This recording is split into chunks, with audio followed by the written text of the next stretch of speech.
A todos nos gusta superarnos. ¿A usted le gustaría nomás ser locutor como lo está haciendo ahorita? Yo creo que le gustaría también ser un día gerente, ¿verdad?, de Televisa, ¿verdad? Yo creo que todos ambicionamos a ser alguien. Por eso estamos arriesgándonos tanto, todo el mundo. Para mí es muy interesante la vida de un hombre correcto.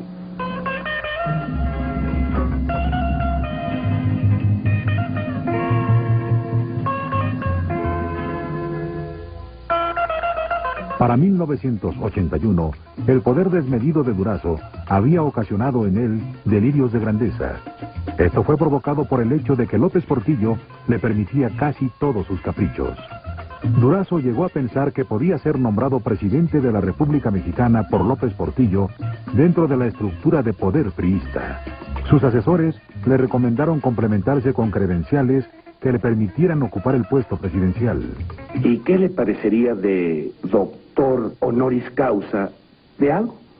Lo felicito, profesor. A ver cómo le hace, pero me lo consigue.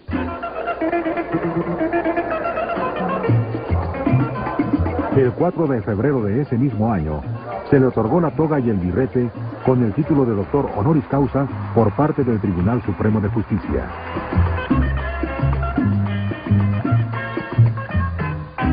Había gente cerca de él que le hizo mucho daño, que lo hacía pensar que, por ejemplo, que podía ser gobernador de Sonora, y que posteriormente, que a lo mejor, fue un error. Yo le pedí mucho cuando nombraron doctor honoris causa, siendo que no tenía estudios, y de verdad, Arturo difícilmente podía leer 2 párrafos seguidos, le costaba trabajo. Es la mañana del 14 de enero de 1981.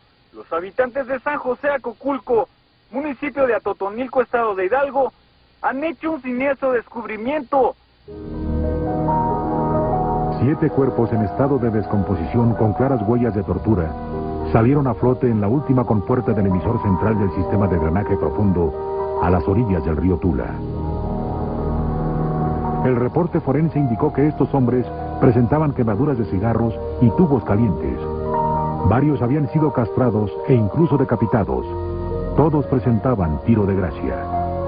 La ropa que vestían era de origen colombiano, venezolano y guatemalteco, por lo que se asumió eran sudamericanos.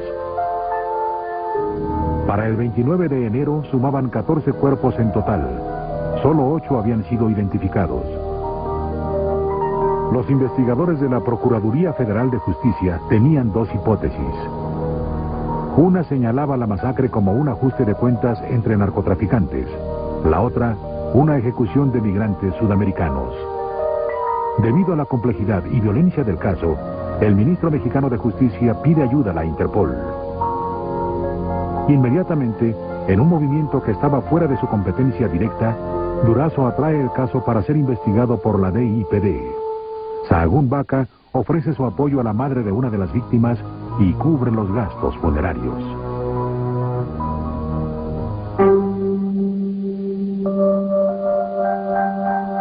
Al final del sexenio, el endeudamiento público y privado llega a límites alarmantes. La deuda de $20,000 millones que recibió el gobierno en 1976 se había convertido en $96,000 millones para ese momento. Supuestamente, las ganancias petroleras respaldaban la deuda. Sin embargo, a mediados de 1981, los bancos internacionales suben las tasas de interés y al mismo tiempo, la Organización de Países Exportadores de Petróleo decide inundar el mercado para bajar el precio del barril. Esto da un golpe de muerte a los planes del gobierno mexicano y genera una desbandada de capitales hacia el extranjero por más de $31,000 millones.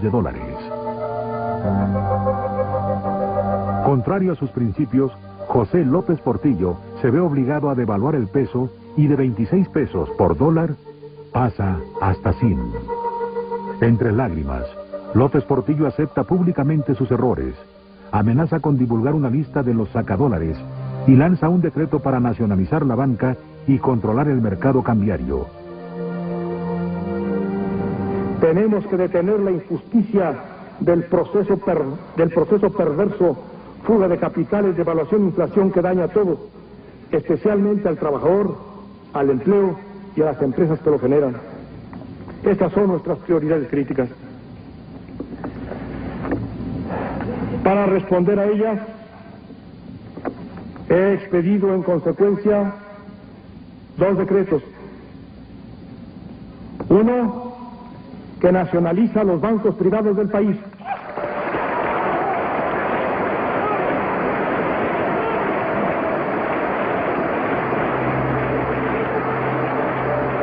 Sin embargo, nada de esto funciona, y la crisis económica golpea al país como nunca antes se había visto.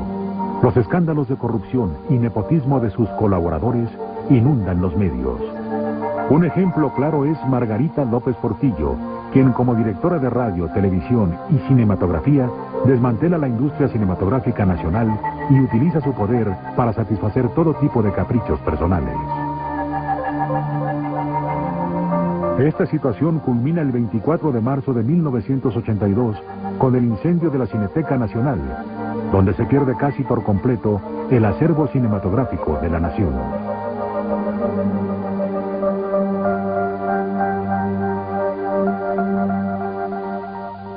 Todo empieza a deshacerse, todo el sistema económico nunca volvió a ser el mismo.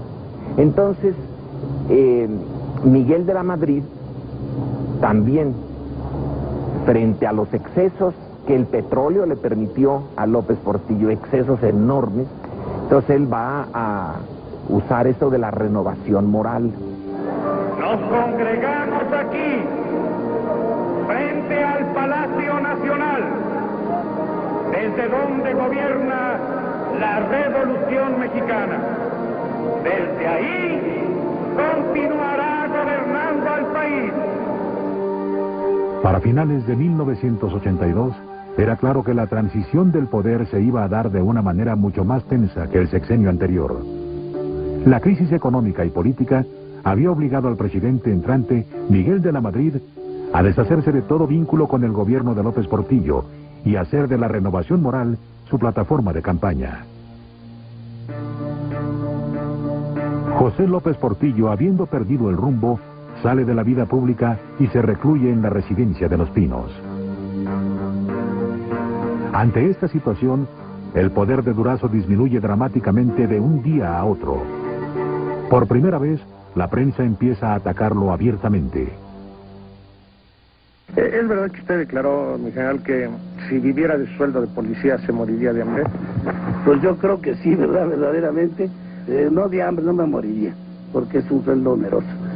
Digo para mí, lo digo porque es verdaderamente, usted sabe que el gobierno los sueldos son muy raquíticos. Y ¿cuánto gana usted?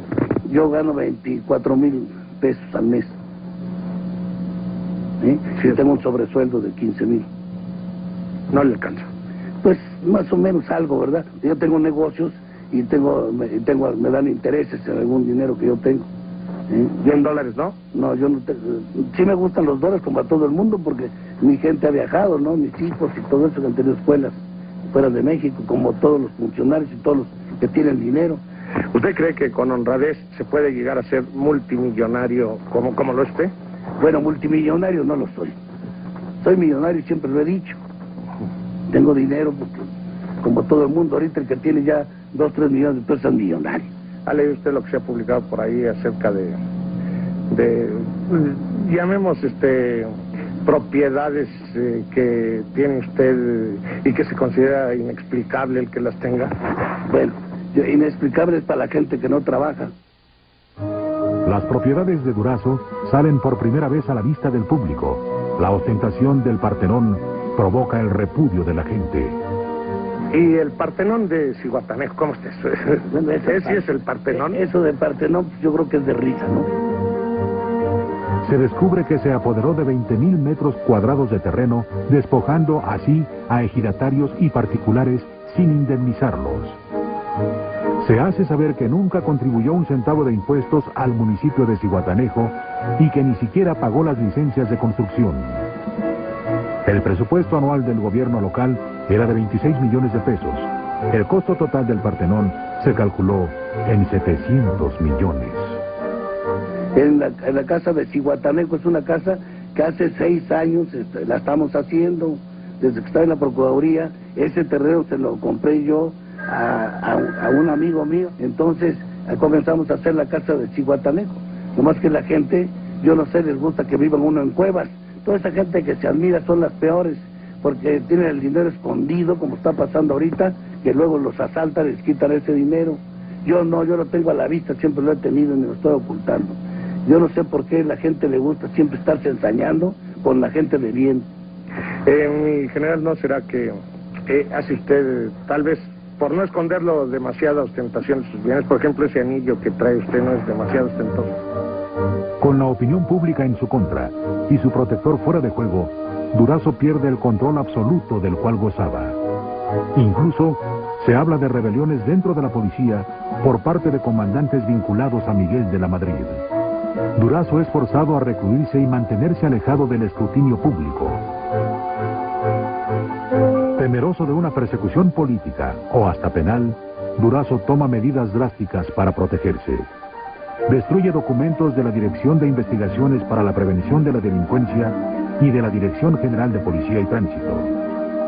Yo aquí en la Policía y Tránsito estoy haciendo libros ahorita administrativos que se lo voy a entregar al señor presidente y al señor presidente al que va a entrar, para que vean de qué manera se llevó todo Policía y Tránsito.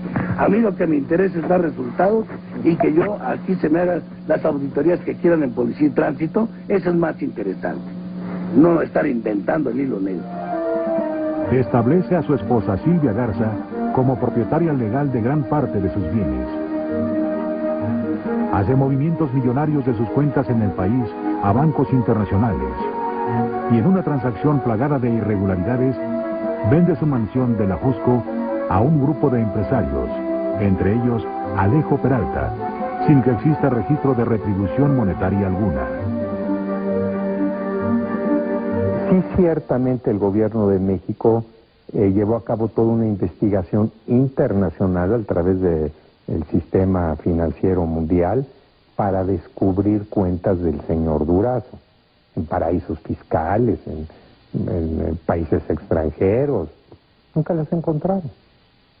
Por el bien y la prosperidad de la Unión, y si así no lo hiciere, que la nación me lo demande.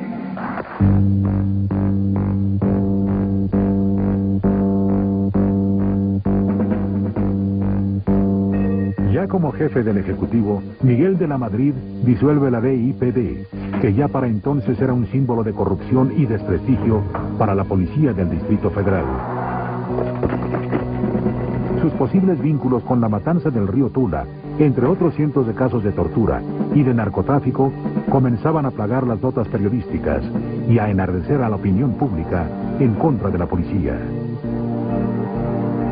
El sucesor de Durazo en la policía capitalina, Ramón Mota Sánchez, promete llevar a cabo la renovación que prometió de la Madrid.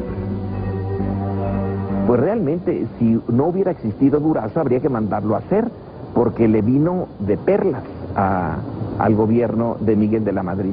No diría yo que huye, porque al final de cuentas no había una orden de aprehensión en su contra. Sí había ya un ambiente muy hostil en contra de él, pues precisamente alentado por el libro. Ese libro es el que más ejemplares ha vendido, entiendo, que por lo menos en aquella época, en toda la historia de México.